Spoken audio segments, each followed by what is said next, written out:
What's up, guys? Welcome to the channel. Today we're going to be working on the Trans Am. If you caught my last video when I took it to the track, I had some disappointing results, and I think that is because it was pulling timing due to it getting too warm. So today we're going to do a couple things. We're going to replace the thermostat with a 160 unit, and we are going to adjust the fan speeds. So this will require you using HP tuners or you having some sort of tuning device to change the settings on your fan speeds. But let's talk about the thermostat and what I chose. There are three different styles of thermostats in these cars. There's actually two different styles. This is the factory one that I pulled out. The two different styles that you have are the original water pump has a separate housing. The housing actually has the thermostat built into it. So if you have the original water pump, you're going to need this style. Now, if you have the newer style water pump or your water pump has been changed, they did upgrade to the LS2 style, which only takes the thermostat.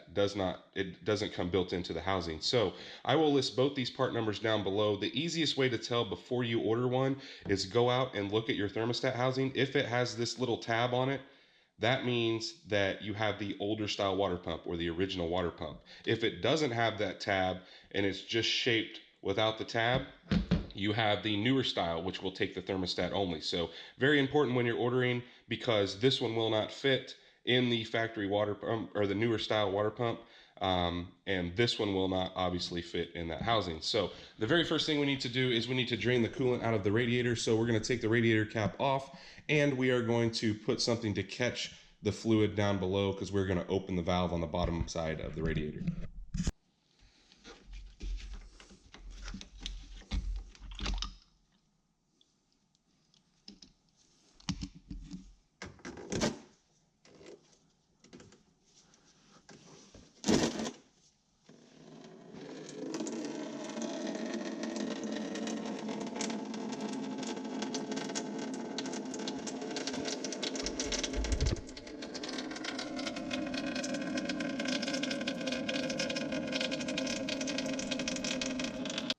Once that's completely drained, go ahead and shut this, and then we're going to move our drain pan underneath where the thermostat housing is. Once that's drained, it's time to go ahead and remove the old thermostat. So if you have the older style, which I do not, I have the newer style, but if you have the older style, it's a good time to go ahead and remove this clamp. It's just easier to remove it while this is stationary. Once you loosen this up, it becomes a little cumbersome to remove that. But I'm going to be leaving mine in place because we're only changing the thermostat. Go ahead and take the 10 millimeter out on the top and the bottom. Make sure you have that pan underneath to catch all the fluid, because there will be quite a bit of fluid that comes out once you loosen those two. Once you get those two 10 millimeters loose and all the fluid is drained out, you can go ahead and pull out your old thermostat. Now, if you have the older style, obviously you would take the housing off and replace the whole housing, but we don't. So pull this out and then go grab your new thermostat. Now, if you noticed on the old thermostat and the new thermostat, there is a little piece of rubber that sticks out on one side.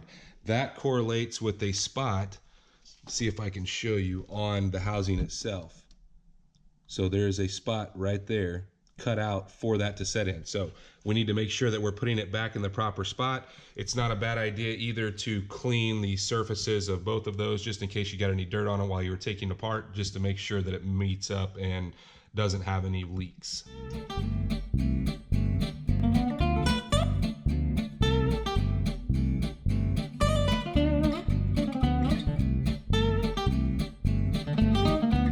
Once you get your two bolts in place, you need to go ahead and torque the top and the bottom bolt, those two 10 millimeters, to 89 inch-pounds.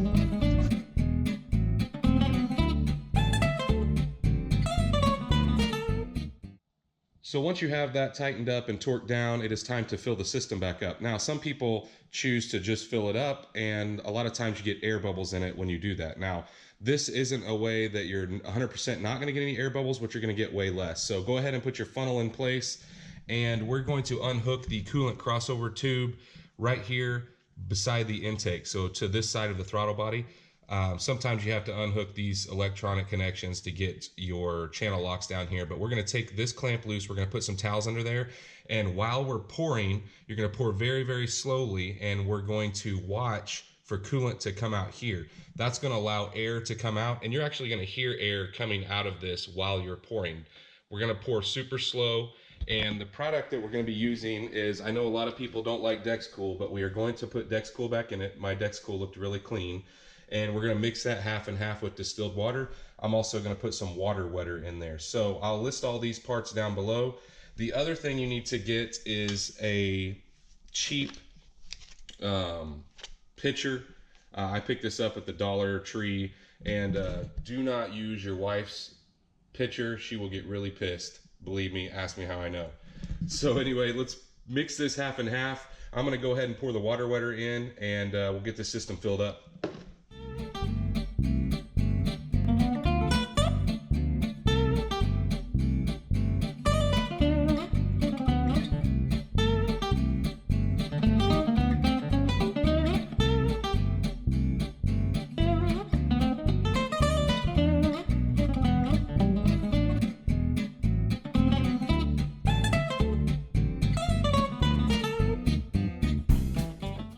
This is what we're looking for. So if you pour too fast, it's going to come out, but you pour really slowly.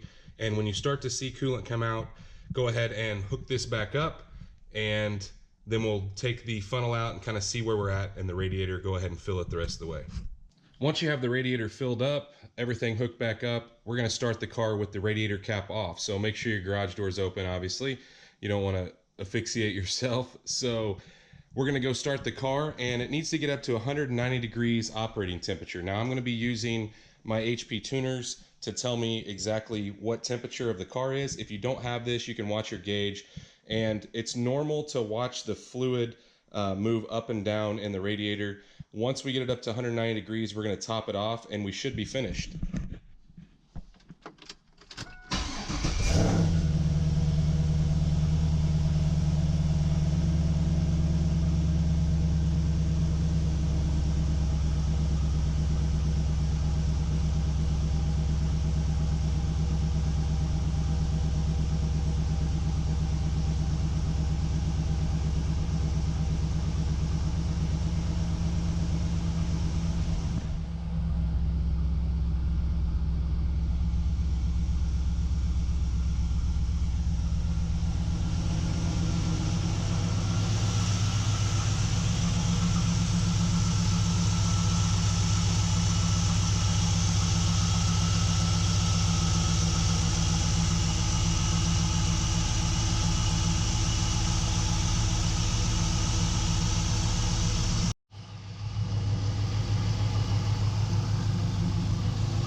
So once you get to 190 degrees, it took quite a while. This car probably ran for 10 minutes. It is cold outside, and that just lets you know that it is running a lot cooler, because normally it would have been to that operating temperature quite a while ago. So another way to tell is you can feel this hose that comes out of the thermostat housing, and if it's warm, that means it is working. So now all we need to do is top off this coolant, put the cap back on, and we'll drive it around a little bit to make sure that you know, we'll come home and check it and make sure that everything's good.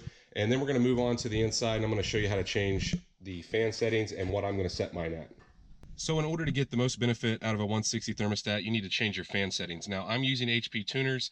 You can use Predator, whatever you guys have to change it, or you can have somebody change it for you. But I'm using HP tuners. Once you get into HP tuners, you go to the systems tab, you go to fans.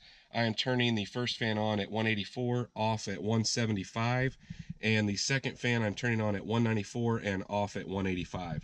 I'm going to flash this, and we're going to take it for a drive and see what, well, hopefully it's going to be run a lot cooler. Okay guys, so we were all finished up. We took it down the road. The temperature never got above 185 degrees, and that's after driving it pretty hard. Also came back home, checked it. Everything's great as far as the fluid. it's at the proper level. So hopefully this is an easy project that you can do to cool down these things. We're going to take it back to the track hopefully soon and see if that made any improvements. Like I said, it was pulling a lot of timing based off of the temperature of the car. So got up to 230, 240 range. And really it wasn't that hot of a day, so maybe my factory thermostat wasn't opening, not real sure, but fans seem to be working. That's the other thing, is if you need your fan temperatures changed, obviously you're going to have to buy HP tuners or some sort of tuning process, or take it to someone to change those settings. But hopefully you like this video. If you do, please smash that thumbs up button. Go down and subscribe if you're not already subscribed. And we have a ton of other content for this car and all the other stuff, so make sure that you stay tuned, see what we do next.